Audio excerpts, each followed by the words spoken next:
Yo, what's going on, guys? Fate here, and welcome back to the channel. And today I'm here recording my SDL Week 6 game versus Insanity Reefer.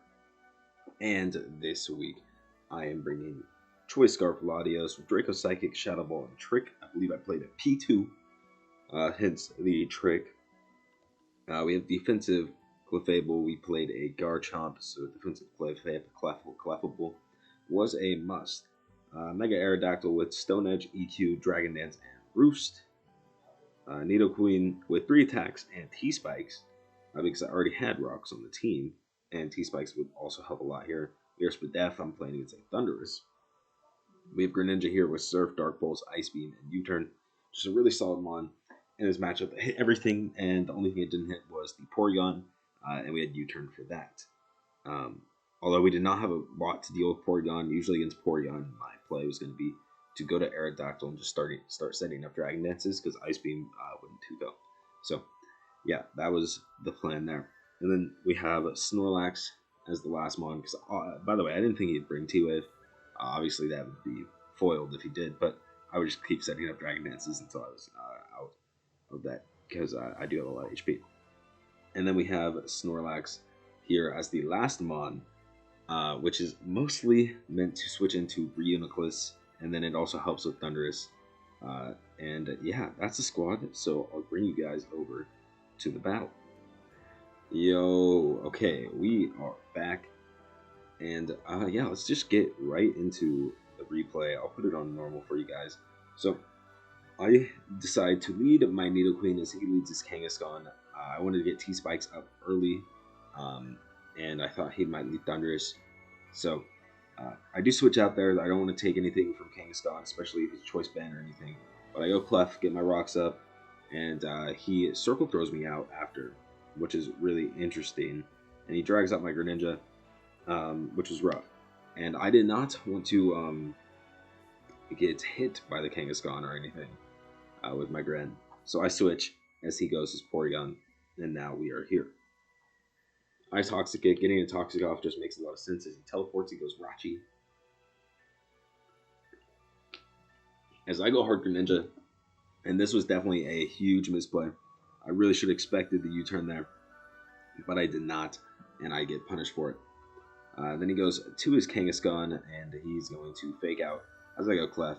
And this time he's going to double back to his Jirachi as I switch to my Nidoqueen, predicting that. So that was a good play by me. He's going to U-turn out. I'm also Pyapa Berry, as you guys saw. So, really not fearing anything here as I go for T-Spike. And I managed to get that up. For some reason, it's not on the field. Anyway, I go Snorlax and Darkest Lariat. And he has taken a lot of damage now. And he does get poisoned by the T-Spike there as I rest up. So, this Kangaskhan is now poisoned. And you're going to see that I decided to go Latios this time. Now, I'm not entirely sure. Like, I don't super remember what I was predicting there. I must have been predicting, like, a double to something. I genuinely, I don't know. I genuinely don't know. But yeah, he just Circle Throws me out, and I'm back to Snorlax. So this time I'm going to decide to take a rest or a sleep turn, sleep talk, and unfortunately I get rest off. But he is still poisoned. And I'm going to go back to my Latios, and I'm going to take a Body Slam, take a lot, and get paralyzed. So the only thing that makes sense to me here is that my Clefable was in 2-go range for Body Slam, but that seems highly unlikely. So I must have been really expecting a switch to, like, I don't know, like Thundurus or Garchomp or something. Yeah, really confused by that. I don't really see a reason that I would not just go my Clef. I'm not going to lie. I really don't. So, huge misplay there. And I am now in a rough situation. I do get a trick off there with my Latios there. And I make him Choice Scarf. So now he's locked into Body Slam. And now I go Clef.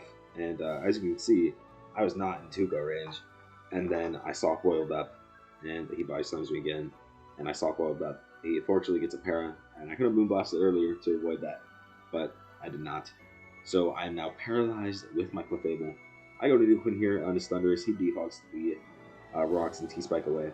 which is unfortunate. But I'm just gonna put another T spike up, so that's all that matters. And then he's gonna knock off. Doesn't really matter. The extra row would not have made a massive difference there, and he managed to hit a focus blast, so that's pretty rough. And now I'm gonna go my Snorlax as he side shocks, and unfortunately able to get my Sleep Talk off and get a Darkest Lariat, which is pretty nice, which is going to be able to take out the Ruthless. Now he goes Jirachi as he actually goes in Headbutt that time. I was really confident that he was going to Iron Head there, but he alas does go for the Zen Headbutt. So we are in a rough spot as I'm forced to go Clef and then Soft Gold up. And now this time I'm just going to move on for damage as I think he's going to teleport, and he does. So now he's really low with his P2. He's back to Raji. And now I believe I sack my Snorlax because I'm thinking that this is a rough situation and I don't really need Snorlax to stay around there. And now I Earth Power into Thundurus, which is pretty rough as he actually goes for Defog there. I don't really think he should have done that. He actually spams it, so he's obviously just sacking his Thundurus. I'm going to give him that and Ice Beam, kill that. So now he goes and brings out his Garchomp. And I have to go Clef. We see that he's a Life Orb Garchomp, and EQ did way more than half. And I decided, yeah, I'm just going to sack Clefable. I'm not going to make any switch to Arrow too prematurely, because I think I still have this game locked up with Dragon Dance, and you'll see why. Because this Scale Shot, despite obviously doing a lot, where he managed to only get 2 hits, and we're in a good situation, and we kill him thanks to that. Now, obviously, if he was Stone Edge, we would have been in a really rough situation. But really, there's nothing that he needs Stone Edge for on this team, especially at +2 with Life Orb. So I kind of figured that he would not bring the Stone Edge, as well as this is his likely rocker on the squad. So I figured he was SD Stealth Rock. But yeah, also, I think he could have gotten 5 hits and killed me, so pretty rough for him. That was basically just a roll, because he was doing 20, right? Yeah, so he could have gotten 5 hits and killed me also. But we do manage to get the Dragon Dance off, and this is basically game. Because I'm just going to be able to Bruce up all over this guy, and it's, I mean, it's rough. It's rough for my boy Porygon, but he does get a T-Bolt there, which is unfortunate, but I'm not going to do that, and I actually Roost up. I do believe this was a misplay, though, because I could have gotten paralyzed and lost. So yeah, definitely should have attacked, but I managed to not get paralyzed, and I get the EQ off, so we do get the win. So yeah, quick one for you guys, and just want to give you guys a quick update. I'm going to try to get out all the rest of my SDL games, which I already have another one of them recorded, which is out of order, but I have it recorded.